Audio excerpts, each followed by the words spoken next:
Good to go. All right, good evening and welcome to the Lost Confederacy channel. This is week 10 of the 13-week fiscal program for American prisoners of war.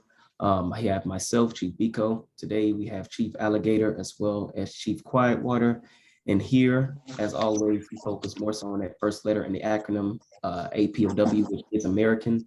And today we will have Chief Quietwater start with the 12 steps for today. All right. So number one, learn about the estate or estates your family originated from. Number two, who established that estate over that area prior to the European. Number four, ask all nonprofit organizations you attend, what's your position on reparations? They either support it or they don't. No support, no money. However, if they support it, then children and adults need weekly classes free of charge about steps 1, 2, and 3, in addition to field trips to APOW landmarks in that city, county, and state are needed. Number 6, don't support European holidays for the remainder of the 13-week time frame. Number 7, avoid spending money with any small business that doesn't hire your people, gas stations, nail salons, subways, corner stores. Number 8, all businesses need operating cash. Spend money with American businesses. Number 9, all other groups rely on our energy and operating cash to survive.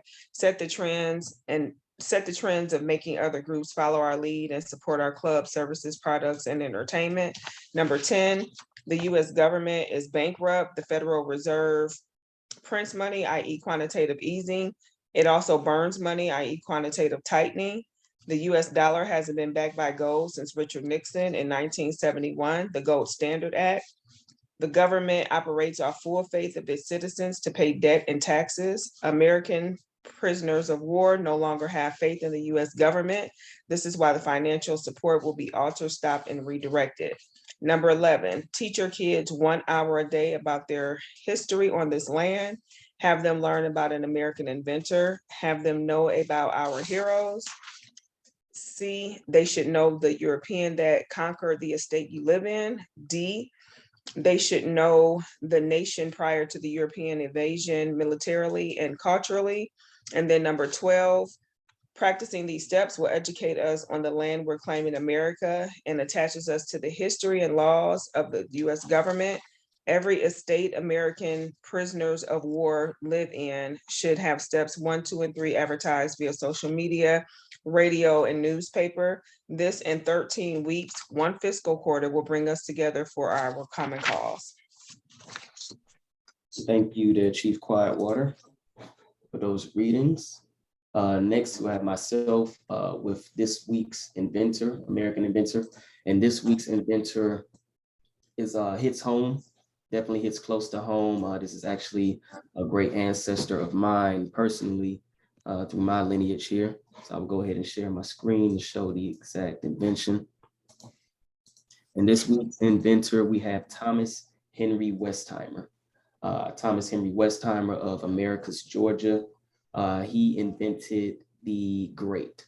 So we have a patent number here. Patent number is 679655. And the patent was actually granted July 30th, 1901. And what this grate does is pretty much just helps protect, the user, whether it's like a cooking appliance or whether it's, a furnace. Those grates that are on like gas furnaces, to where it's not just sitting directly on the instrument that's, pretty much conducting the fire, helps protect that. And that way you can sit stuff on it and also protects the user from getting burned. He actually invented this patent, which actually helped improve the ordinary construction of the basket grate, because generally the entire grate is made of, I guess, like some iron material, but the bottom would burn out pretty quickly, thus rendering the whole pretty much grate useless. So instead of, having to repair the whole grate, he invented something where that bottom piece would be easily replaceable. So that was this invention here. And this is Thomas H. Westheimer of Americus, Georgia. So one of my actual great ancestors. Again, just showing how we come from ingenuity, intuitive people who are, inventors.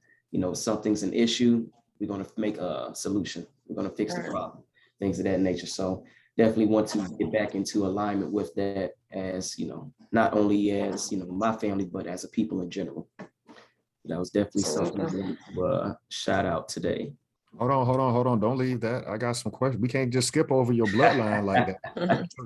I mean, that hit close to home. That's your actual. Yes, sir. Right. That's awesome. Y'all reap any financial benefits, your family, from what he did. Look, I was just looking at that. Hold on. Give me 1 second. I'm about to reshare my screen. So no financial benefits. So again, as all of the inventors that we've read off thus far, from what I know, no financial benefits come from it in regards to, this invention that he created. But again, this is something that still gets used today as far as, grates over, whether it be a fireplace or again, like a gas stovetop. I have another question for you. Go ahead. What would you say to your school teachers that are going to tell you you're from Africa, which means you would be skipping over your great, what is he, your great uncle? Who would this would be my, I want to say like my 4th great grandfather on my father's side. Okay, so this is a great learning lesson for us and anybody that's watching this channel. If you're learning anything, rock with us. But that school teacher is going to tell you you're from Africa. Now that it hit close to home and is more real for you, what would be your response to these school teachers that are trying to just overlook American history and take us straight to another landmass? What would you say to that now that you got inventors in your own bloodline? Shit, my response would be pretty much what Dr. Carter G. Woodson said. You have two educators, one from schooling and then one that you do yourself. This is something I had to find out myself. Like you said, the school teachers don't have you straight off into Africa or some other place saying, hey, you come off this boat, all you did was plant cotton and that's it. No, that's all you come from. So again, taking that school system and trying to say, okay, they're telling me where I'm coming from versus my family, which is exactly where I got this information from. Why wouldn't I listen to my family versus some stranger who was reading something out of an interpretation book that's used to, again, brainwash us into believing we're something we're not. So that's what I would say in regards to that. And I wasn't able to find a picture of him, but I do have his son here. Are you guys able to see my screen? This is James Russell Westheimer. So I believe this would be like my great grandfather or something along those lines, possibly. But this is basically his son, again, showing America's Georgia. And he went to Cornell, and this is in 1917. And if you see here, it shows he was age 21. So very distinguished. Very distinguished gentleman, dressed to the nines. Not how they like to interpret us. They like to show us with ragtag clothing. Right. That's not the case. That's awesome. Wow. You took the words right out of my mouth, Chief BIKO. This goes completely 180 degrees away from what school teaches us. Your relative looks sophisticated. Why do they always get these lonely 1 or 2 Negroes in a field? This whole thing is like the state versus tribes. It's like those that won't let go of the slave narrative. Those are the ones that's repping for the state and they're repping for the United States government. They're going to pump that narrative. And it's almost like a matrix. You can get up and walk out the room. They'll still be talking that same thing while you go ahead and get educated on an individual level. Great information, man. Thank you. Thank you. And next we will go ahead and have Chief Alligator with the quote for this week. I'm going to share my screen real quick. Let's see. This week, I'm going to do number 6. And number 6 says, leadership is usually superimposed for the purpose of directing the course of the ostracized group along same lines. This was accomplished during the days of slavery by restricting the assembly of Negroes to certain times and places and compelling them to meet in the presence of a stipulated number of the wisest and discreetest men of the community. These supervisors of the conduct of Negroes would prevent them from learning the truth, which might make them unruly or ambitious to become free. And I chose this one, number one. Salute again to Grandmaster Jay. But Black Lives Matter is the most recent scenario in 2020 that rings this number 6 quote, where they got superimposed on us during 2020. And it sucked off a lot of energy and a lot of financial resources. And so here we are now in 2022, all the youth that was in college that was protesting, they caught federal charges. These people they haven't paid to exonerate or expunge their records. They didn't fund any court cases of any of the people who lost loved ones. So Dr. Carter G. Woodson was spot on over 100 years ago about the superimposed leadership. And the second part of it, where he says, restricting the assembly of Negroes to certain times and places, that rhymes with every time we get killed. Now it's, you can assemble at this time, you can march for 4 hours and say no justice, no peace. And there's a time limit when you need to go in the house. So we kill you, but then we turn around and tell you how to protest peacefully. And I just think 6 rhymes with both of those situations that we're currently practicing 100 years later. Anything y'all get from that? I think you hit the nail on the head with that. Again, it's, as you always say, it's rhyming. Not much has changed. And he was spot on with the way, well, how you said about Black Lives Matter. They just basically hijacked that whole movement and used it to their advantage. It definitely didn't help the people who were standing on the front lines, and whether they were rioting, protesting, looting, they weren't there to help. Absolutely, absolutely. Just in regards to that Black Lives Matter situation, they came in profiting off of, Black American death. Like you said, what type of resources were given to these families, whether it was to fight,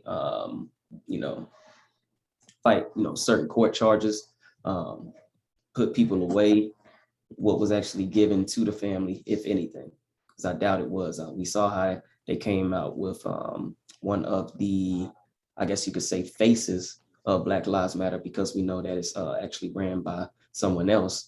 I believe George Soros or something like that. One of them were actually got caught up, using the funds to get a mansion or a certain type of home. So again, just, highlighting them, but it's also many organizations like that.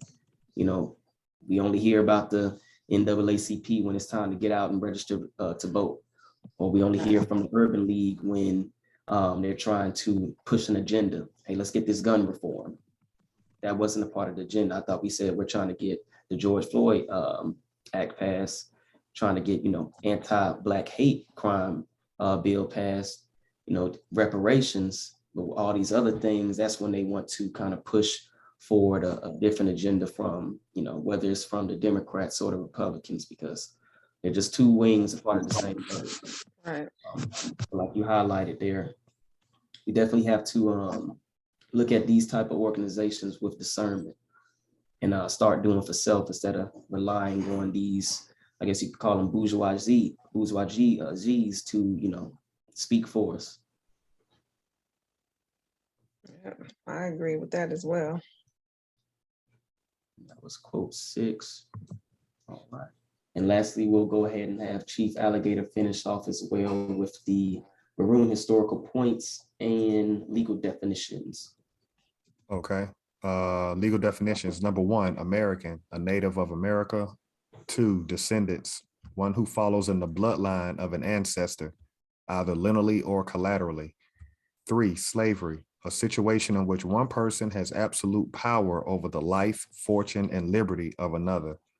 Prisoner of war, a person, usually a soldier, who is captured by or surrenders to the enemy in wartime. School, an institution at which instruction is given in a particular discipline. Education, an enlightening experience. The maroon historical points And I'll just say that these are universal principles, and we're out of alignment as a group of people because we don't adhere to this. Every other group adheres to this. Was a person escaping slavery, seeking freedom, or breaking the law? Number 2, providing unity and a strong defense came first. We don't do that. Point 3, Maroon leaders were first and foremost military figures. All leaders are preachers. Point 4, Maroons established guerrilla warfare, planting sharp sticks and thick grass, and Maroons knew their enemy's language, defenses, and plans.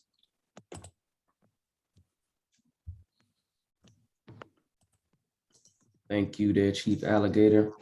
And before we jump into the next reading, I will go ahead and jump into the Constitution, because we have to continue to nail this home. Article 1, Section 10 states, no state shall enter into any treaty, alliance, or confederation. Again, the last article that we just read, the 1866 Indian Treaty, highlighted again how it was a civil rebellion, not a civil war, and also how the European cannot be a confederate. Again, a pretend confederacy. So again, this reoccurring theme continues to be highlighted, not just from us saying it, but from the actual documents that we're reading from. We have to ask the question, 1, why do we continue to call it a civil war? 2, why do this U.S. education continue to call it a civil war when their own historical documents say that it isn't? And 3, why are we so, so hard pressed and so keen on not saying exactly what it is, which is a rebellion? If what we're reading from the actual historical documents, legal documents, and from the people in that actual time calling it a rebellion, why aren't we now? Simple question, brainwashing technique. They have to become the American in order to continue to make sure that the American is docile and not fighting for what's rightfully theirs, as Chief Alligator alluded to earlier, get us on a different continent and a different plane. That way we are no longer focused on where we originally come from. Next here, we got grant letters of marque and reprisal, coin money, emit bills of credit, make anything but gold and silver coin a tender in payment of debts. So again, right here, nothing but gold and silver can pay off debts, plain and simple. As we continue to, reiterate, none of us get paid in gold and silver, but yet we are indebted to these certain taxes, these certain fees, mortgages. We're indebted to these things, but we're not given the resource to actually pay off these debts. So it comes to say, okay, then what are we actually doing? As Chief Quietwater read, 1971, the gold was taken out. The money is no longer backed by gold. So wouldn't that mean everybody is playing with fiat or playing with monopoly money at this point? Nobody can pay off anything. It's just a reoccurring transfer of debt pretty much, because it's not getting paid off according to its constitution, because the only way to pay off that debt would be via gold or silver. So again, why are we, still in this situation? Why haven't we torn shit up at this point? Why are we voting for something that doesn't even have any money to even give us, or has no resources whatsoever? So then again, just something to highlight, something to, just kind of remember as we continue to go through this. Article 2, Section 2 states that the president shall be the commander-in-chief of the Army and Navy of the United States and of the militia of several states.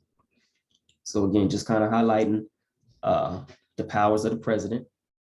Again, Peyton, the white militiaman, the European militiaman rather, from I believe somewhere in New York as well, drove to Buffalo, 200 miles away, knew exactly the whole store layout. It's all in his manifesto, knew the layout, knew everything down to the nines, was very detailed. That, and only at the age of 18. So that type of thought process, that type of training, that type of that type of detail would have to be someone who's, you know, been through this or who has been planning to do this for a while and has had help planning to do this for a while. This man was sent on a mission. He's a militiaman, but yet the news, you don't hear a lot of, you know, quote unquote Black media talking about how, like, who trained this individual. It's all about, okay, this is a one-off incident, but the man was straight down to the nines in regards to body armor, you know, defense armor for pretty much battle. So again, another question. And to now know this information, now it's easier for people who know to see and look and tell exactly what took place. But if you don't know this information, you just think that it's a young, you know, young white boy who just had this master plan. But no, this was definitely orchestrated in the background by highly skilled people. He didn't snap. He didn't do anything of that nature. Right. He listed exactly what he wanted to do, exactly what he did. It answered all questions that would be possibly asked. But again, none of those were asked as far as in, you know, the mainstream media or Black media. He explained exactly what he was doing and what he was doing it for. Right. Wow. And it just highlights, again, who had the power to call upon that individual. Did you want to speak on something there, Chief Alligator? I was just going to ask both of y'all a question. Who has to train you or prep you to ask and answer your own questions? Like you just said in that manifesto, the only people that think like that are law enforcement and military. He asked and answered his own questions in his own manifesto. Who's going to know that unless you're around people who are either federal law or military law? So yeah, this was a militia, and even going a little deeper, who made the phone call for him to get activated? Ultimately, who controls the militia? Commander-in-Chief, president. right. Yeah. Right there, the president. So again, just some food for thought for our people. Hopefully it'll wake them up in regards to what we're dealing with here. And lastly, Article 6, we read that the treaty is the supreme law of the land. Here it states this Constitution and the laws of the United States, which shall be made in pursuance thereof, and all treaties made, which shall be made under the authority of the United States, shall be the supreme law of the land. And the judges in every state shall be bound thereby. Anything in the Constitution or laws of any state to the contrary, notwithstanding. So again, just multiple contradictions that we highlight each week. This one's basically saying that this treaty is the supreme law of the land, yet we never again get taught this in schooling. If the treaty is the supreme law of the land, then that should mean nothing can supersede it. But we just read in the 1866 Indian Treaty how the missionaries superseded the treaty. So again, just multiple contradictions, you know, on the foundation in which this government was established, which is the Constitution. So if one, the people who claim to uphold this Constitution aren't living by this Constitution, then that just means one thing: one, there is no law. And why are we still trying to play in a game that is no longer being refereed or scores no longer being actually counted? So again, it just makes us, you know, well, puts me in the mindset, okay, we need to focus on something that's going to be constructive for us, because this system, one, was never built for us, and two, the people who claim to uphold it aren't even abiding by this Constitution. Let's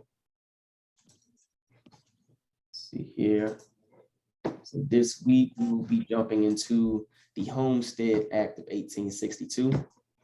So apologies, we did kind of move out of order because our last reading was the 1866 Indian Treaty, but this will just further highlight how those European peasants after the Civil Rebellion were able to move into present-day Oklahoma, Indian Territory, of how we had those different demographics of people, individuals within that one area. This will definitely explain how that occurred. Anybody want to start us off with the reading of the summary? And if so, let me know if I need to enhance or zoom in the screen. Yeah, I got it for you. And can someone look up absolute title? Because we're going to get into that again in this act, just as a refresher. Homestead Act of 1862. Summary. The Homestead Act of 1862 was passed by the U.S. Congress. It provided for the transfer of 160 acres of unoccupied public land to each homesteader on payment of a nominal fee after 5 years of residence. Land could also be acquired after 6 months of residence at $1.25 an acre. So we can see right here the beginning of the largest wealth transfer on planet Earth to this day. Everything west of the Mississippi, you can see that each individual head of household peasant under this act was going to get 160 acres. And then after 5 years, they could purchase additional acres for $1.25 per acre. Anybody want to share anything on that? You're right. Like you said, the beginning of the transfer of wealth with land ownership from back in the 1860s is about to start right here. They've done, they were organized all the way up to this point, and they're about to start getting things more tangible now. BIKO, you got anything you want to build on that? Just again, just highlights or just mirrors to me exactly what we're dealing with today. Instead of 160 acres, it's 40 million or 40 billion dollars given to Ukraine, or given to I believe it was Iran refugees, which again, people forget how soon short-term memory our people have. Just being able to house these large groups of people, and off of whose labor, off of whose land in this situation, which is our land, just given away to, again, these settlers, these new settlers arriving off these boats from Europe. So it just rhymes again today with everything just rhymes with what we're seeing today. I'll keep going. The government had previously sold land to settlers in the West for revenue purposes. As the West became politically stronger, however, pressure was increased upon Congress to guarantee free land to settlers. Several bills providing for free distribution of land were defeated in Congress. In 1860, a bill was passed in Congress, but was vetoed by President Buchanan. With the ascendancy of the Republican Party, which had committed itself to homestead legislation, and with the secession of the South, which had opposed free distribution of land, the Homestead Act, sponsored by Galusha A. Grow, became law. In 1976, it expired in all the states but Alaska, where it ended in 1986. So there's a couple of things we got to pull apart right here. Number one, they got free land. Basically, they got free estates. 160 acres is an estate. So these people literally came off the boat and got free 160 acres. The other thing that we need to understand is that contract that we're reading now, it expired in 1976. Because we don't know law and history, they need to get the fuck off the land. Contract's up. And it just said in Alaska, 1986. So shout out to everybody that's staying consistent and understanding that law and history goes together, not religion and history. Law and history go together. You want to know what happened on the land, read the government's documents and try to do it in chronological order. But y'all want to build on those two things? These people got free land coming from Europe, and that shit's expired 46 years ago. Well, did it expire, meaning they weren't giving any more free land, or the fact that they have, because these people still have the land, which is why they own so much land in this, in the United States, right? I would choose my words carefully. Mm-hmm. They don't have anything. Right, I got you. They Yeah. stole it with fake. Right. You see what I'm saying? So I got you. Yeah. so this whole government is criminal. Right. So the people that inhabited whatever they inhabited west of the Mississippi, Mm-hmm. that expired 1976. Got you. We just Right. don't know. Right. We don't know.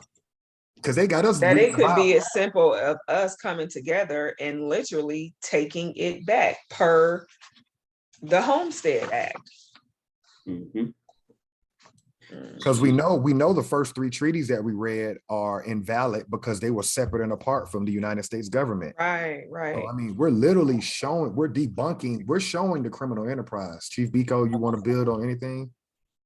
No, that expiration date really stood out to me in 1976. Again, it just raises the question, like Chief Quiet Water stated, hey, your contract over with. Right. Your contract over with. It's either you can move or you can be removed. Right. Which one do which one do you want? So no, that was definitely interesting to me because it doesn't state that, the distribution of land ended in that time. It just says, 1976, it expired. Right. So like those residents being able to inhabit that area or be, given protection to inhabit that area, because like you stated, it's not their land anyway. So they're just occupying it by the gun. But yeah, just highlighting that it expired in 1976 again just shows, we're not in alignment with, the laws of this government to be able to say, okay, you're contradicting yourself in this. Right. Again, like how we just did the Constitution. So no, that's very interesting. Very interesting.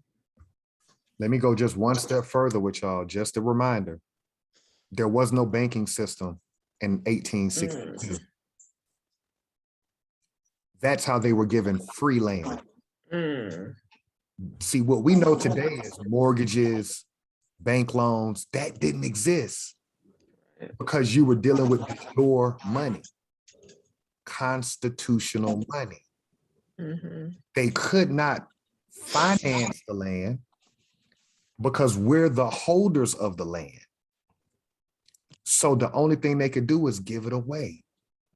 But they weren't really giving it away. It's military occupation.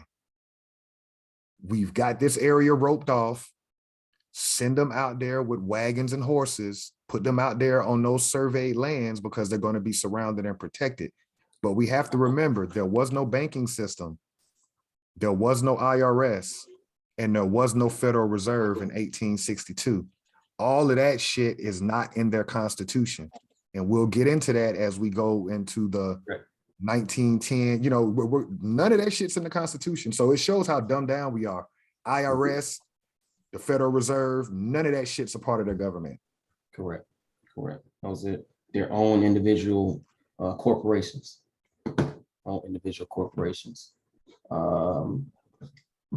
We finished off on the summary. We finished off the summary, correct? Yep. Yeah, okay. Keep going if y'all want, or somebody, it don't matter. You can go and I'll catch the next one. All right. So an act to secure homestead to actual settlers on public domain. Be it enacted by the Senate and House of Representatives of the United States of America in assembly that any person who is the head of a family or who has arrived at the age of 21 years and is a citizen of the United States, or who shall have filed his declaration intention to become such, as required by the naturalization laws of the United States, and who has never borne arms against the United States government or given aid and comfort to its enemies, shall, from and after the 1st January 1863 be entitled to enter 1/4 section or a less quantity of unappropriated public lands. So they just gave 4 clauses there. You got to be head of family, 21 years old, a citizen of the United States, or somebody who's went through the naturalization laws of the United States. And then the 5th clause, you could have not participated in the civil rebellion, and you can get you a 1/4 section, which is what we read in the 1866 Indian Treaty, Chief BIKO, where they were given the Choctaw, Chickasaw 1/4 sections. They're also offering that to United States citizens as well.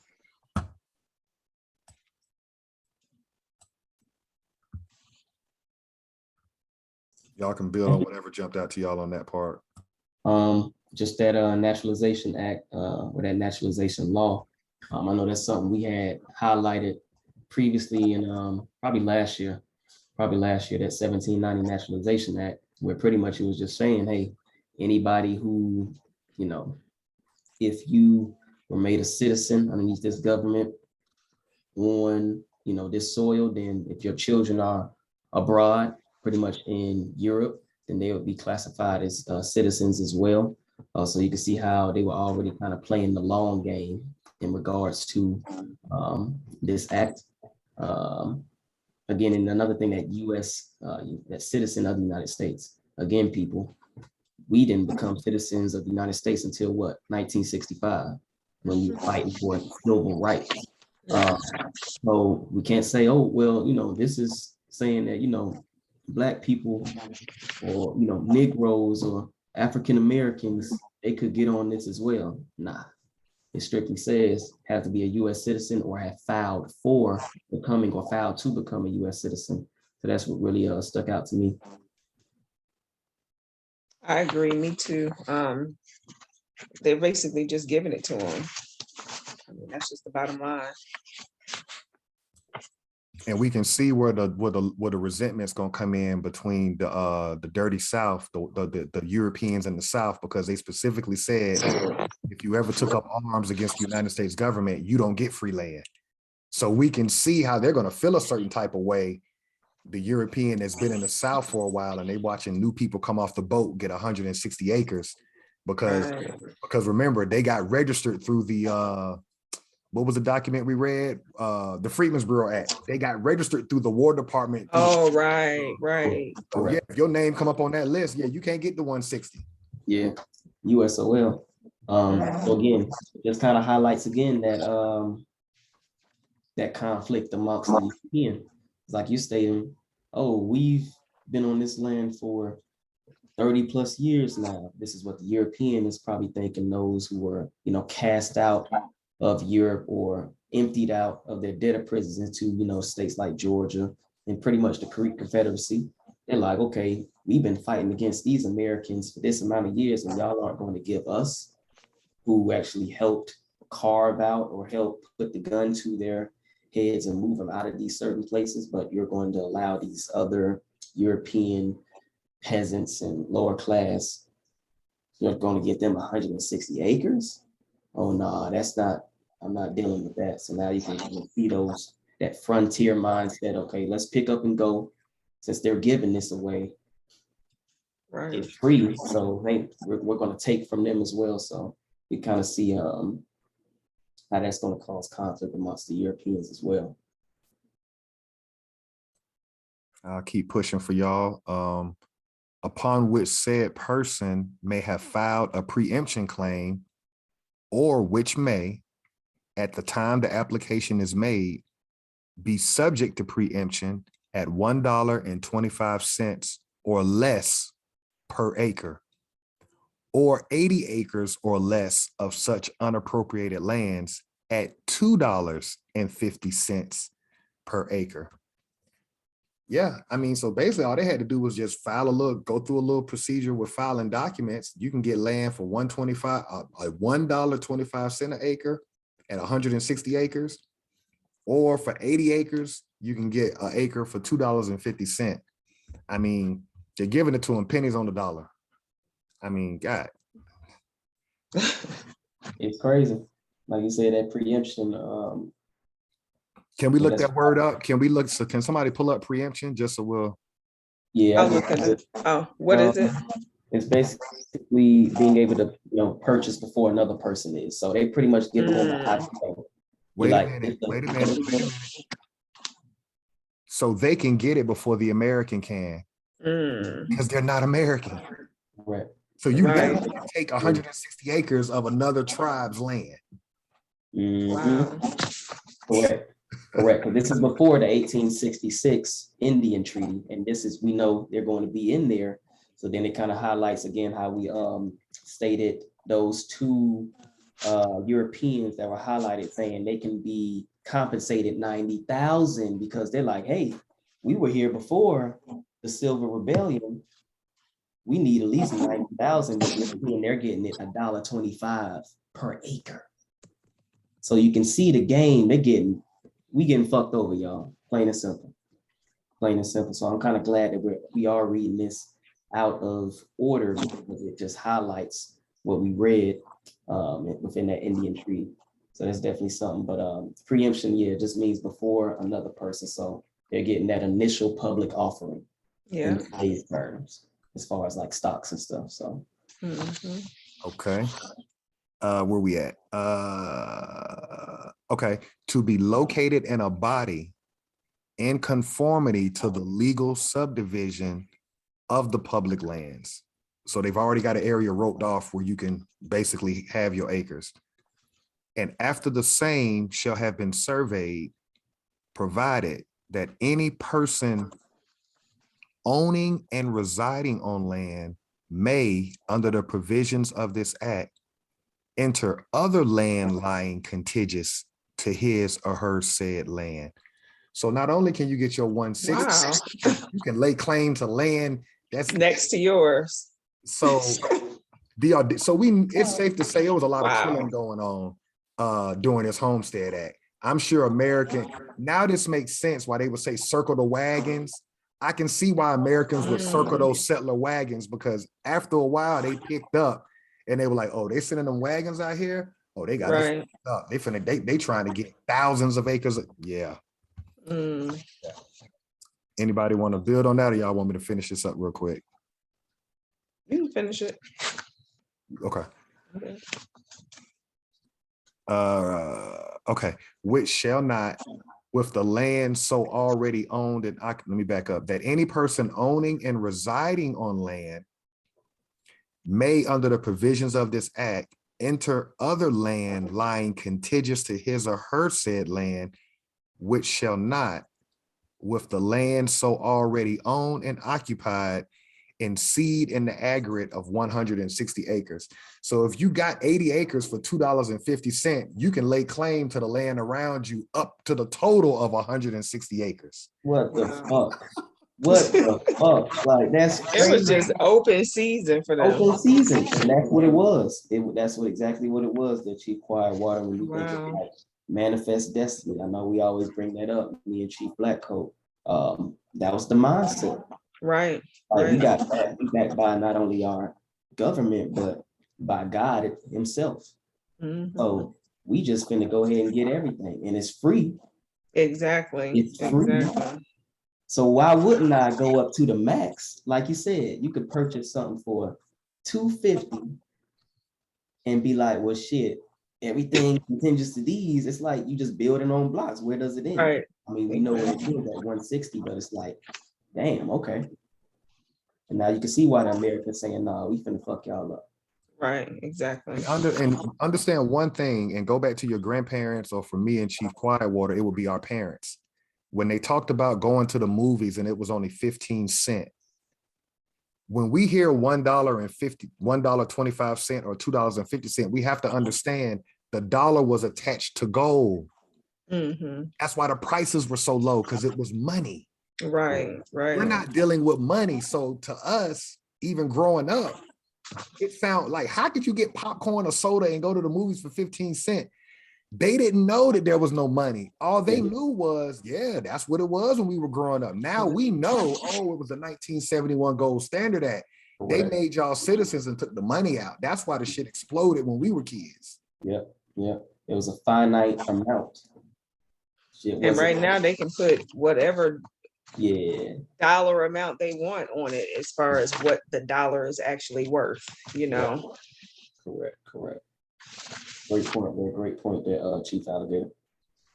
I can go ahead though. You was gonna pick up on section 2? Yes, I can do section 2. Okay.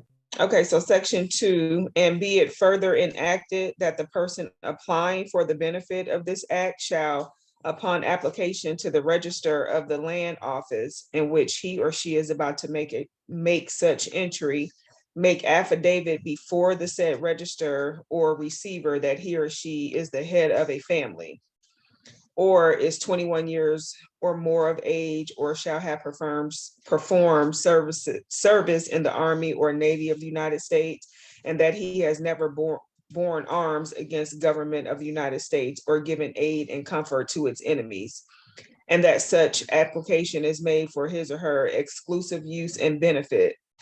So basically, it's just saying before you actually get this land, you have to basically swear before a register of the land office and meet those qualifications as stated before, that you are going to be the head of the household in order to qualify for it. And that said entry is made for the purpose of actual settlement and cultivation, and not either directly or indirectly for the use or benefit of any other person or person whomever. And upon filling the said affidavit with register or receiver and on payment of $10, he or she shall thereupon be permitted to enter the quantity of land specified. So basically they could just, hey, just go in there, stand before the register of the land, the land office, and say, hey, I want X amount of acres. I mean, they just basically had their way. What's missing in this process when you look at today, you being in the housing or real estate industry? What's the, out of everything you read, what's missing? Not sure what. There's no banking system. Oh yeah, You just go into the land register, right, and just file and the just damn saying, hey, I affidavit, just and they want, just give you right. the land. There's How no easy loan. is that? Giving my statement of facts or something, and hey, Right. I'm good to go. I mean, Not easy. a lot of paperwork, but right. great to highlight that. No bank. Yeah, that's crazy. Let's see here. And upon filling the said affidavit with register or receiver and on payment of $10, he or she shall thereupon be permitted to enter the quantity of land specified, provided, however, that no certificate shall be given or patent issued therefore until the expiration of 5 years from the date of such entry.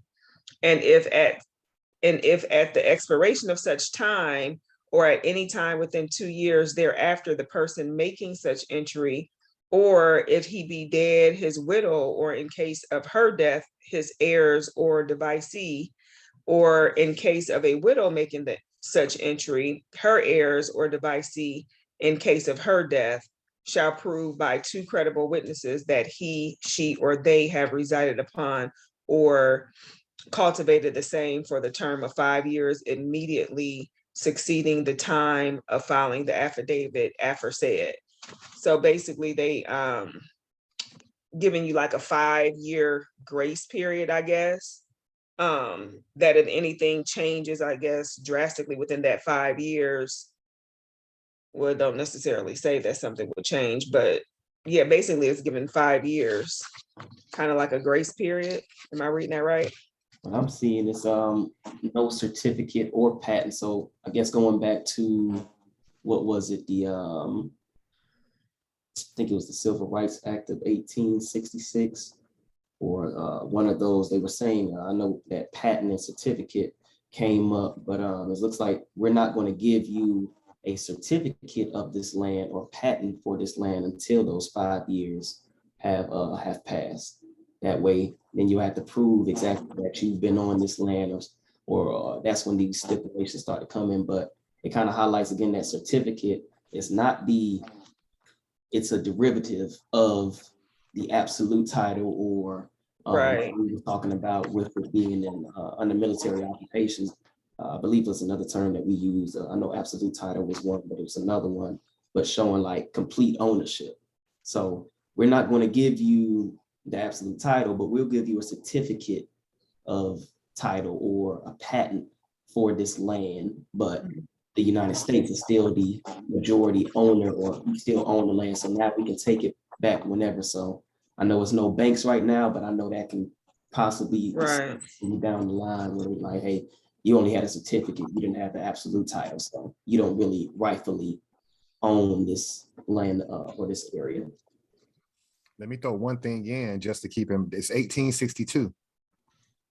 So we got the Seminole War going on in the southeast region of North America. And you also got the European peasants in the South rebelling against their own government in the North. It looks like this is a completely different group of Europeans that they're going to give this acreage to. And they're being specific. Don't you aid and assist nobody against the government. So it's almost like they've washed their hands with the European in the South that's rebelling, and they're bringing a new class of European in, fronting them 160 acres, and they've set it up the long way with the inheritance clause after 2 years. No matter who dies, all you need is 2 witnesses to show up and you can keep it. But they keep focusing on you cannot take up arms against the United States. Right. Remember, this is in the heart of their civil rebellion. Mm-hmm. Keep that in the background in your mind. Right. Okay. Shall prove by 2 credible witnesses that he, she, or they have resided upon or cultivated the same for the term of 5 years immediately succeeding the time of filing the affidavit aforesaid, and shall make affidavit that no part of said land has been alienated and that he has borne true allegiance to the government of the United States. Then in such case, he, she, or they, if at that time a citizen of the United States, shall be entitled to a patent, and as in other cases, provided for by law, and provided further that in case of the death of both father and mother leaving an infant child or children under 21 years of age, the right and fee shall ensure to the benefit of said infant child or children, and the executor, administrator, or guardian may at any time within 2 years after the death of the surviving parent, in accordance with the laws of the state in which such children for the time being have their domicile, sell said land for the benefit of said infants, but for no other purpose, and the purchaser shall acquire the absolute title by the purchase and be entitled to a patent from the United States government on payment of the office fees and sum of money herein specified. So with this is basically showing how the descendants or the heirs of the people who got the land will be entitled to inherit the land after someone dies, a mother, father dies, and if in the case where there's an infant child. And they will, after that period of time also, they will get a patent to the land after that 5 years. Yeah, I see a setup move right here, where it says that like you just read, if both parents are killed, let's say somebody kills both parents, it's saying that within 2 years after the death of the surviving parent, and in accordance with the laws of the state in which such children for the time being have their domicile, wherever they living at, sell said land for the benefit of the said infants, but for no other purpose, and the purchaser shall acquire the absolute title by the purchaser. So you can kill off the parents of a child, claim to be the executor or the guardian, sell that 160 acres, and the person that you sell it to gets the absolute title. What's the definition for absolute title?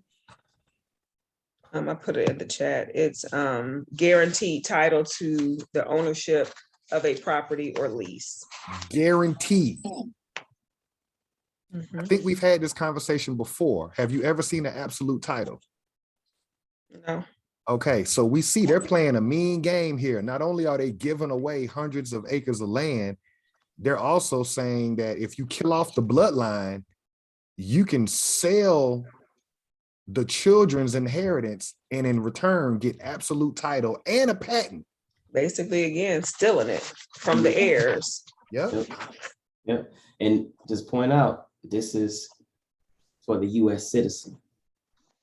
Mhm. So when we think about movies like Clint Eastwood, Dirty Dan or whatever, and we see they're running up in houses, slaughtering the families, the mom, the father, and then leaving that child, they were painting the picture of how it happened or what would happen during this time frame. So that just really stood out to me. And it That's a also good stood out point. to me that they're allowing this to happen.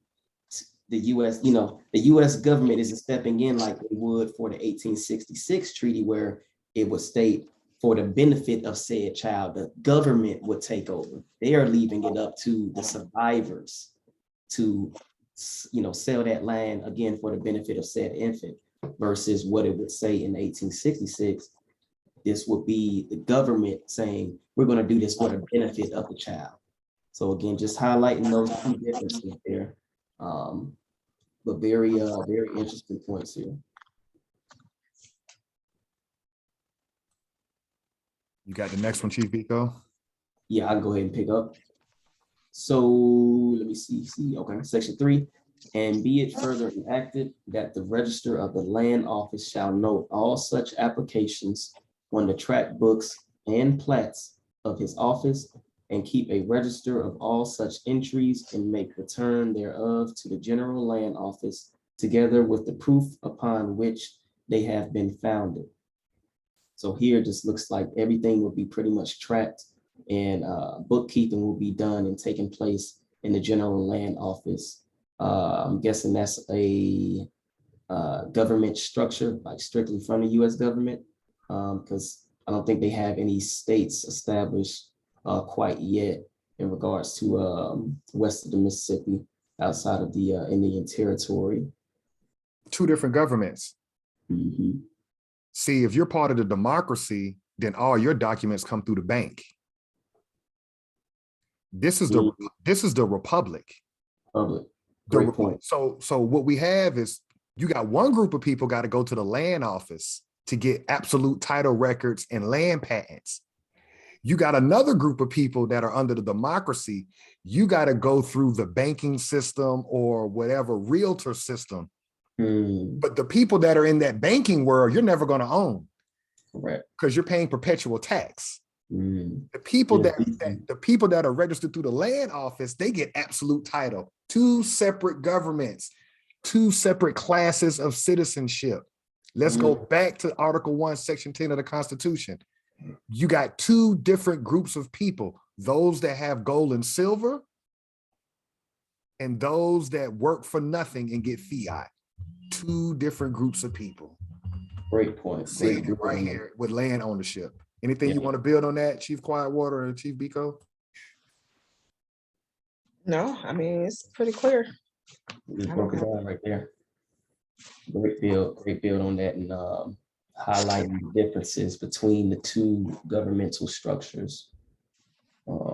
Section 4, and be it further enacted that no lands acquired under the provisions of this act shall in any event become liable to the satisfaction of any debts contracted prior to issuing of the patent therefore. That just proved my point. It just highlights exactly what you just stated. Wow. Everything that you were indebted to prior, these land patents, they can't even be. You can't lien it. You can't do nothing. I'm about to say, you can't exercise it to pay off said debt because they're different. They're in a whole different matrix. You feel me? Like they're in a whole different matrix. So that's crazy. Wow. Okay. How many more sections before we? Okay, we won't get it tonight. Nah, we ain't gonna finish tonight. That's cool. Yeah. Shoot, I'll probably finish off section 5 and we'll start on section 6 for next week. Okay. And be it further enacted that if at any time after the filing of the affidavit as required in the second section of this act, and before the expiration of the 5 years after said, it shall be proven after due notice to the settler to the satisfaction of the register of the land office that the person having filed such affidavit shall have actually changed his or her residence or abandoned the said land for more than 6 months at a time, then and in that event, the land so entered shall revert to the government. So after Section 2, as it established, all of these provisions, if father and mother were to die, kids take over the land, but it's saying if that land shall be or shall have been abandoned for more than 6 months at any time period in the year or at any time, then that land would be reverted back to the government's land. So they would then take ownership of that said area. So it just shows here, yeah, you can't leave that, you can't have that land unoccupied for 6 months or it's coming back to United States government. Very interesting. I think we just reverse engineered how to beat this system. Hmm. If your family comes from Ohio, well, Ohio's on no any estate west of the Mississippi where this Homestead Act was implemented, Americans, people who look like us, you need to find those land offices in that area, and you need to find out if your family was in that area, get them people off the land. Because the shit's already expired and they didn't pay nothing for it. They were given it. Correct. But you can't give somebody land where people were already living.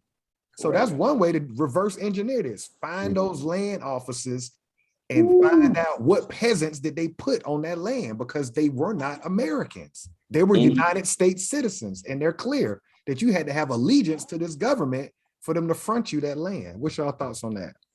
I was going to say any of our, specifically our Kansas brethren, that specific tribe, we saw how they removed them from their lands and made them Choctaw and Chickasaw. So if you have any bloodline linking back to the Kansas tribe distinctly, a lot of your land has been given off. And it also highlights, like you said, it was given for free. So I'm pretty sure a lot of those Europeans aren't paying any taxes on this land because they have that absolute title. So they're continuing to build this make-believe fiat wealth because they have no debt. They're like, we don't even deal with that, but we'll play you all's game to get certain trinkets, get a new car here and there. But as far as this land, oh nah, we don't owe anything on it. It was given to us for free, but it was given us for free because they removed a lot of that Kansas tribes, and that highlights another thing, like you stated, they like to throw it in our face, Kansas City Royals. That was royal land, royal lineage in which they came from. So it's like, man, definitely want to do your lineage, do your background, see if anything can, trace back to those lands west of the Mississippi, because yeah, a lot of that stuff is ours. And like you said, that expiration, that expired about, what's that, 46 years ago? 46 years ago. Y'all, either y'all pay, probably gonna need to get that anyway, need 46 years of interest, but also y'all need to pack the hell up and get on, get to stepping. But definitely good information. Chief Quietwater. I definitely agree with both of you guys. I do think that again, they just strategically set these things up. And again, it's the lack of our knowledge and education to know about this type of stuff, and be aware that we have claim in this land. It's ours, and it's probably not that hard of a process, just like Chief BIKO just said, to go back and be like, pack your shit up and just go. If enough of us was on the same page and had that same mindset and knew this information, it wouldn't be it would make sense. Like it makes sense to us, it would make sense to other people, because this is there's nothing confusing about this information. It's clear, it's plain English, and I just think that It's just the lack of our knowledge in regards to this information. And for the record, this is according to Dr. William Katz, who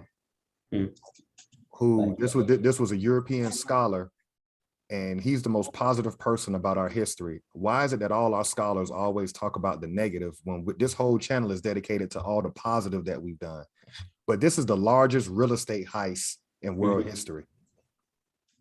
You're talking about land from the Mississippi all the way to California was for $1.25, 160 acres per head of household. We don't know that, but they know that this is the largest real estate heist in world history, the land that they robbed during the Homestead Act. Does that make it hit a little bit different for y'all knowing that reality? Not surprising. Yeah. Yeah. Yeah, you can just see how it happened. How it happened. You know, it's one thing to just be like, you know, in the belief of, you know, just like highlighting, going back to, you know, my schooling or my brainwashing through K through 12, you know, they always said that manifest destination. It's like, well, how can they just pick up and pick whatever parts of land they want? Like, weren't people there already? Right. Like, you know, that just gets brushed over. Like, no, it was just empty land with honey rivers and pots of gold laying around. So, you know, that just highlights that indoctrination and that brainwashing that took place throughout, through 12 years of my life and a lot of people who look like who look like us life. You know, that thought process. Yeah, it was just, you know, free land. The Indians or Native Americans were only on the East Coast, you know, on Plymouth Rock, and that was it. And they all just died off from sickness, and that was it. But no, it's definitely a much more glorious story. Again, we whoop they ass in a lot of these stories, so they don't, you know, get taught about. But yeah, it just highlights how the European moved from one coast of, you know, this land to the other coast. It just highlights how they did it in all aspects, through the pen as well as through the gun. Right. Yeah, that's what kind of stands out to me. Good class this week. Sure, for sure. Let's see.